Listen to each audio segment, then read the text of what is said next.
does that even mean, Bowers Game Corner? Hi there, YouTube. I'm back again for something very, very different. I'm going to call this Bowers Developer Diary Part 1, where me and my 7-year-old son, Shaun, this is where you want to talk and say hi. Hi. Are going to design a game together, and we're going to see how far this game comes to fruition. Because I just had an idea. Because I realized one thing. One of the reasons why I love games is because I used to play games as a kid all the time by myself. I used to play Monopoly by myself and Connect 4 by myself somehow. And sorry. And so I thought, man, wouldn't it be cool if we could make solo games that are specifically for kids? And so I asked Shaun, do you think that'd be a cool idea? Yeah. So what the idea that I came to would be something that's in this size box right here. And how it would work is, in this box, there's going to be 3 very separate sections. So there'd be dividers here, dividers here. This would be the red area, the green area, the blue area. And each one of these sections would have its own completely playable game in it, with very different themes. Now, you could play this game or this game or this game. You could play them all individual, or you could connect the game. So something that you might gain in this one, if you win the game, you could take over to this one, and then it might help you out big time in this one. And if you hold on to it even longer, it might help you even more in this adventure. But you could still play them all completely separate.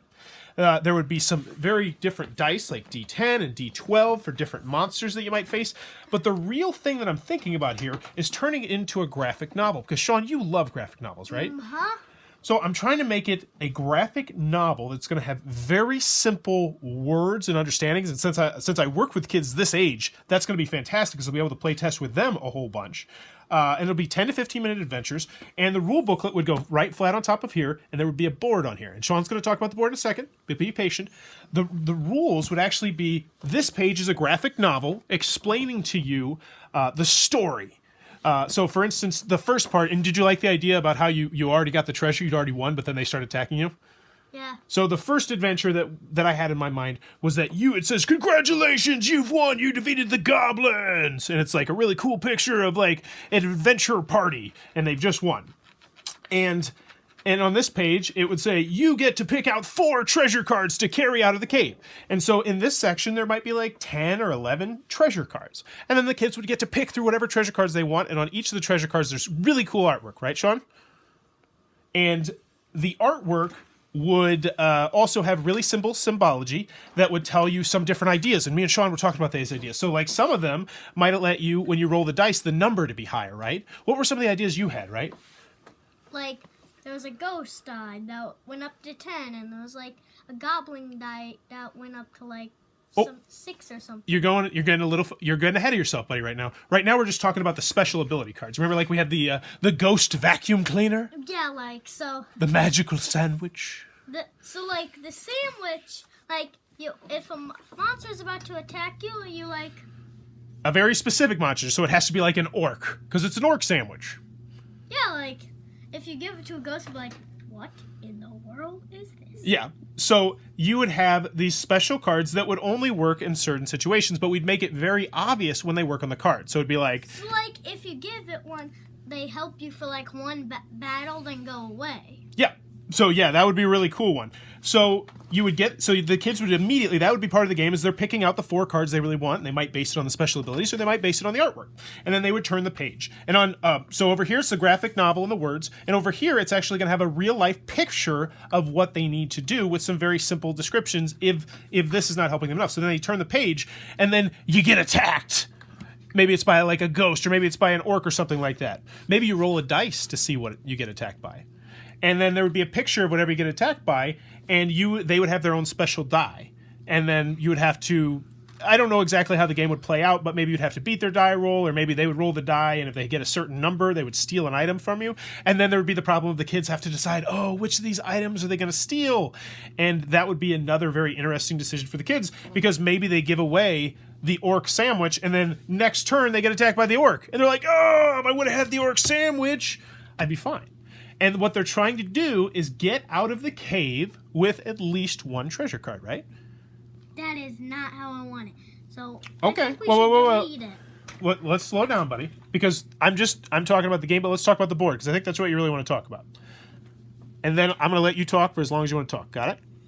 We good? Is that cool? Now that they have a brief description of what the game's going to be? Yes. Or what it might be? So on top of the rules, there's also going to be a little foldable board. So it'll be a little board right here. And we have very big ideas for this board. Do you want to talk about the board? So let's pretend my hand is the board right here. Yes. So like, right here would be the cave of This is Doom. my hand is the board. Or actually, let's just pretend that this is the board. No, this. You want to? Okay, so we'll pretend that this is the board. So let's say like This is not the box. This is the board, though, right? Yes. Let's pretend like right here is the cave of Doom, and then this is the runway of zombies. Then right here would be like the, let's say, graveyard of Doom, which has, you never know what's gonna pop up. Is it a troll? Is it a zombie? Is it an orc? Is it a ghost? But You never know Oh, what's sorry. gonna pop up. But each of these games is going to be different games, though. So this game will play differently from this game.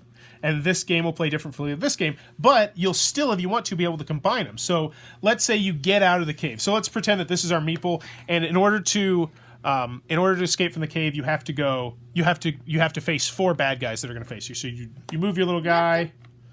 Go ahead. You have to face 4 mobs. 4 mobs. Okay. I'm not talking about the monsters in Minecraft. I'm talking about like armies, because you know, Okay. mobs are monsters in Minecraft, and like in real life, mobs are armies. Yes. And So it's not just like a little bad guy. It's like a whole mob of ghosts. yes, Okay, so you're upping the tension. You are bumping this up. You are making us a super awesome character right now. Because, Yeah. well, and this is exactly why I'm asking Shaun, is because he's a kid. He knows what he wants to play, right? You know what you want to do. I should be listening to you more. So you want to make it so that your guy feels super powerful, right? Is that what so you want to be able to fight a whole mob of ghosts, not just one little baby ghost. You're looking at little baby ghost. Get out, baby ghost. I want a whole mob of ghosts. Okay, so that would be in the artwork. And would you like it if they were really cool meeples that you were moving along there? yes, like the person you were as would be like, you would be an actual kid, and Okay, I've got an idea. So let's say in the graphic novel, in the pictures, there's a picture of both a really awesome girl and a really awesome boy, and in each part there would be 2 meeples. You could pick either the girl meeple or the boy meeple to be. So that way girls could really enjoy it too. What do you think about that? Because girls love playing games, right? yes, Everybody loves playing games. So I think that's a really cool idea. So the graphic, and that would, so you'd have a picture of a girl explorer and a boy explorer, like fighting off ghosts or goblins or whatever. I like that. Okay, so here's my idea. Here's how we make it so you're never quite sure what's going to happen. So maybe in the graphic novel, it looks like this, and you have to roll the die. So you'd roll like just a regular D6 die. And if you get a 1 or a 2, then maybe you have to face the ghost. And this would be a picture of the boy and the girl fighting ghosts. And if you get a 3 or a 4, you would have to fight the goblins. And there's a picture of a goblin. I can't draw. There's my goblin. Hey, I'm a goblin, guys. I don't know why he's got 3 arms. Whatever. And down here, maybe if you roll a 5, you would face something else. But if you roll a 6, you could just chill. Like rolling a 6 is great. It's just like, oh, cool. no, scratch all that. Okay, what are you thinking? Whatever's in the cave you have to face, and it depends. You have to get the highest number that the die can get, or Well- like close to the highest number. Well, here's why I feel like we should make it so that there's random bad guys, that you never know what kind of bad guy you're going to face. Yes. Because let's pretend, Shaun, that you've played this game and you really like it and you want to play it again. But you know that the first page is you fighting ghosts. So every time you're going to keep that ghost vacuum cleaner, right?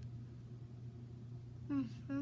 And so let's pretend that you start to learn that every second time it's going to be the goblins, and so you keep the goblin sandwich. And so you always would keep the goblin sandwich and the vacuum cleaner, and we want the game to be unpredictable. We want each game to be a little bit different, so that way you could really pick the card that you want. What do you think? Yes, that's what I'm talking about. So like, Okay, good. oh no, don't get a 1.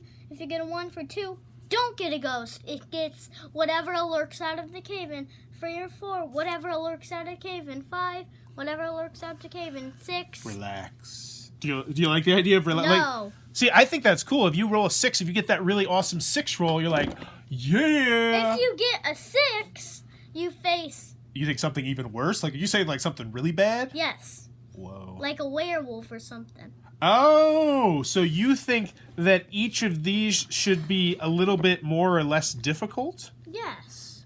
Ooh, so maybe... So at first, Oh, wait. yes. I've got an idea. just hear me out real quick. Maybe, would you like it that you have to roll high numbers or low numbers to feel good, to win? Do you want to roll high numbers or low numbers? I think high numbers feels cooler. No, I think how you win is like getting, so like there's like you set up like a house like inside the box. Like you set up a house inside the box and it's like, let's say like this is where you start and this is where you finish. Oh, let me get your hands. So and then like this is where you start. Okay. And this is where you finish. And what are we looking at right now? This is the box? Yes, like just pretend it's. Whoa. Are you talking about... Oh my gosh. Even if you're not talking about this, I think this might be a great idea. What if we put the map right here on the inside of the box? So your pieces wouldn't, like, they wouldn't fly out. And plus we could put in really cool, like, side art to make it really... You know, sometimes like in my first Castle Panic, when they used the box and it looked really cool? Maybe we could use the box, and so it could really help the theme come across. Or maybe we could even put stuff on the sides of the boxes. Who knows? Yeah, well, like, you know, so what I am talking about is like, so like, yeah, like this is like a big cave.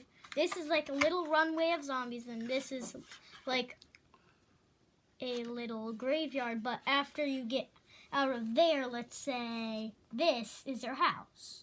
Okay. So this would be 3 games. So this would be like a 10-minute game, a 10-minute game, a 10-minute game, but you could play them all together for a big 30-minute game. You want to play like an epic game? Is that what you're saying? Yes. Yep, And then, we're on the same page. Then when you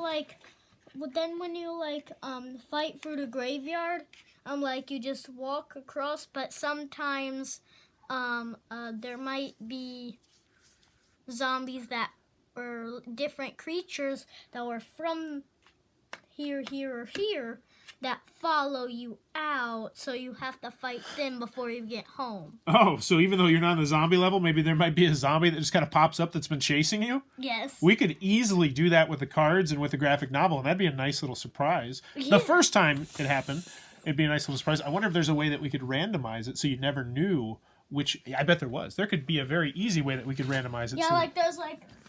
So like there was a little pile of following cards. Okay, now we're adding a little bit of complexity. I'd like to keep it so that everything is in its own separate area, because I think that's the easiest way to go. Like, I want everything in this side to be red. So you know everything goes back to the red side. Everything in this side, at least the back of the cards. So like the back of this card would be something, but it would be red. It would be very red. And the back of this card would be something that would be very blue. And this die would be very red. It would be like, all right, so when you put things away, it makes it way easier to put things away.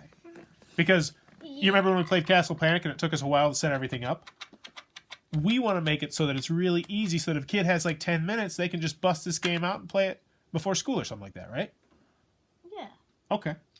Well, this, I think this is a good discussion. You want to do another one of these videos maybe later this week? We'll talk about it some more? Yeah, but like, so, and like sometimes, like from that, when you're about to go, so let's say you're on the Cave of Doom and like there's different kind of monsters like goblins or ghosts, and inside of that, when you're about to leave, you have to fight off ones that were like sneaking up behind you. Whoa. Like that were in the graphic novel, but it like says that in the graphic novel, but you never know until you look at that page of the graphic novel. Yeah. Oh, and so so this is gonna let's wrap it up for today, and I'm gonna work on what we've talked about and put that down here. Maybe talk to Eric about it and see what we can do. But maybe we'll do this is part 1. We'll do a part 2. I'm sure we'll make this into an ongoing thing because you know what we could do, buddy, if we actually made this game, is what we could do. Like, say, at Origins or something like that, if it was... Because I could play test the snot out of this at work. We could actually go to companies. Like, we could go to Fireside Games and say, hey, would you be interested in this idea? And since you're going to be there at Origins on Sunday, what do you think about that? Would you like to come with me at Origins and we could show off? Like this Sunday? No. We're not going to be ready that soon. When we go to Origins in a couple months. If we have... at least one of the 3 games ready, we could start pitching this to potential companies, and then it would turn into one of those games. Like, they would do amazing artwork for it. Like, we could pitch it to Haba Games, we could pitch it to Brain Games, we could pitch it to Blue Orange Games, because I know a bunch of people in those companies, and so I'd be like, hey, how do I schedule a potential sit down to show you a game? Because that's what a lot of what they do. Well, Do you want to do this, dude? don't test this game, the game that we're going to think about, until summer. Okay? Whoa. Well, we're going to have to test it together. Do you want to help me play test it? Yeah. All right. And you know what we can do? Since the Game Crafter sponsors our channel partially with the Bauer Spotlights, the Game Crafter is a company that makes your own games for you. So we could actually look on the website and we could get cool little pieces and we could print an actual board, a very simple board, and then it'd be a lot easier to show and see it all. What do you think about that? Yeah. All right, so we got some plans. We got some big plans. Stay tuned. If you like what we're doing, please be sure to click on the subscribe button down below. I know this is a very different, very odd video, but hey, it just the idea came up, and me and Shaun are both pretty passionate about this right now, aren't we? This is a cool idea. But let me know what you think about it in the comments down below. And as always, thanks for your time, YouTube. Oh, do you want to ask? Yeah.